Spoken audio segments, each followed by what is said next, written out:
5.3 that is natural gas. तो ज़रा देखते हैं नेचुरल गैस के बारे में क्या दे रखा है। Natural gas is very important fossil fuel because it is easy to transport through pipes. तो नेचुरल गैस क्या है? एक बहुत इंपॉर्टेंट फॉसिल फ्यूल है। क्यों? Because it can be easy to transport. कैसे? पाइप के थ्रू। तो पहला एडवांटेज तो आपका ये हो गया नेचुरल गैस का। Natural gas is store under a high pressure. तो नेचुरल गैस को आप स्टोर कैसे कर रहे हो? High pressure. एज किस फॉर्म में? सीएनजी के फॉर्म में, that is compressed natural gas. तो अगर आपसे पूछेगा कि सीएनजी क्या है, तो अगर आप नेचुरल गैस को अंडर हाई प्रेशर स्टोर करते हो in the form of CNG, that is compressed natural gas. तो अब सीएनजी कंप्रेस करने का इतना यूज़ क्या है? तो CNG is use for power generation. तो सीएनजी पावर जनरेशन में हेल्प कर रहा है। और क्या है? It is now being used in as a fuel for transport vehicle. अब ये किस चीज़ में यूज़ हो रहा है? As a fuel. कहाँ पे? In transport vehicle. क्यों हम ट्रांसपोर्ट व्हीकल में क्यों यूज़ कर रहे हैं? Because it is less polluting. ये पॉल्यूशन कम कॉज कर रहा है। That is it is a cleaner fuel. ये कैसा फ्यूल है? क्लीनर फ्यूल है। क्यों? क्योंकि ये पॉल्यूशन कम कॉज कर रहा है। The great advantage of CNG is that it can be used directly for burning in the home। और दूसरा एडवांटेज क्या है? जो CNG है इसको डायरेक्टली यूज़ कर सकते हैं हम घर में फॉर बर्निंग के लिए। And the factories where it can be supplied through pipes. और फैक्ट्रीज में भी यूज़ कर सकते हैं। और इसको कैसे सप्लाई करते हैं? Through pipe. बिकॉज ये ट्रांसपोर्टेशन में भी इतनी प्रॉब्लम नहीं कॉज करता है। Such a network of a pipeline exist in, कहाँ पे ये पाइपलाइन एग्जिस्ट है? इन वडोदरा, मीन्स गुजरात में, and some part in Delhi and other places. तो ये कहाँ का प्रेजेंट है ये भी आपको पता लग गया है। Natural gas is also use as a starting material for the manufacture of a number of chemicals and fertilizer. तो नेचुरल गैस किस चीज़ में हेल्प कर रहा है? स्टार्टिंग मटेरियल एक तरफ से, किस चीज़ के लिए? मैन्युफैक्चर ऑफ केमिकल्स के लिए या फिर फर्टिलाइजर के लिए। India has a vast reserve of a natural gas. बहुत वास्ट रिजर्व है किसका? नेचुरल गैस का। In our country the natural gas has being found in Tripura. Natural gas कहाँ प्रेजेंट है? क्वेश्चन आएगा तो आप क्या बताओगे? त्रिपुरा में प्रेजेंट है, राजस्थान में, Maharashtra and in Krishna Godavari delta. तो ये आपको प्लेसेस भी पता लग गए। तो बच्चों क्वेश्चंस ध्यान रखते चलना है, मैं आपको इसलिए बार बार बताते चल रही हूँ, एग्जाम पॉइंट ऑफ व्यू से इंपॉर्टेंट है। नेक्स्ट इज बूजो का डाउट है, कैन कोल या फिर पेट्रोलियम या फिर natural gas can be prepare in a laboratory from a dead organism. क्या कोल, पेट्रोल या फिर नेचुरल गैस को आप प्रिपेयर कर सकते हो लैब में? किससे? फ्रॉम डेड ऑर्गेनिज्म से। तो पहली क्या बोल रही है? No, their formation is very slow process. इनके जो फॉर्मेशन है काफ़ी स्लो है। It means millions of years लगते हैं।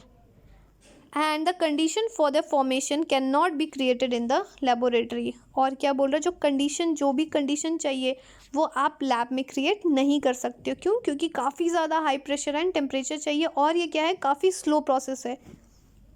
तो इसका भी आंसर मिल गया। Next is 5.4 that is some natural resources are limited. कि कुछ नेचुरल रिसोर्सेज है वो लिमिटेड है, तो इसके बारे में हमें पढ़ना है। You have studied in the beginning of the chapter that some natural resources are exhaustible। कुछ natural resources क्या exhaustible है? कौन कौन से? जैसे fossil fuel, forest and minerals etc. You know that the coal and the petrol are a fossil fuel। हमें ये भी पता है कि coal and petrol क्या है बच्चों? fossil fuel है। It requires the dead organism millions of years to get converted into these fuels। तो क्या कर रहा है? इनको कितने चाहिए? अप्रॉक्सीमेटली मिलियंस ऑफ ईयर्स चाहिए सो डैट वो फ्यूल्स में कन्वर्ट हो सके। On the other hand the known reserve of these will last over a few hundred years. और क्या हो रहा है कि जिस हिसाब से हम यूज़ कर रहे हैं तो ये क्या होगा? फ्यू हंड्रेड ईयर्स में ये ख़त्म हो जाएंगे। Moreover burning of this fuel is a major cause of air pollution. और क्या हो गया? बर्निंग ऑफ जो फ्यूल हम कर रहे हैं तो एयर पॉल्यूशन का ये बहुत ज़्यादा मेजर कॉज है। That cause air pollution, burning of fuel के कारण। Their use is also link to a global warming. और क्या कर रहा है? ग्लोबल वार्मिंग भी। That means temperature of the earth क्या हो रहा है? रेज हो रहा है।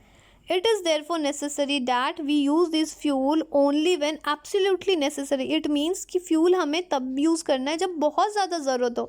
हमें ग्रिडी होके या फिर ऐसे ही नहीं यूज़ करना इस चीज़ को, बिकॉज ये दो चीज़ें कॉज कर रही है। पहला एयर पोल्यूशन और दूसरा क्या हो गया? Global warming. This will result in the better environment. अगर आप बचा बचा के यूज़ करोगे और जहाँ ज़रूरत है अगर आप वहीं यूज़ करोगे तो क्या होगा, इन्वायरमेंट भी क्या होगा, बेटर रहेगा।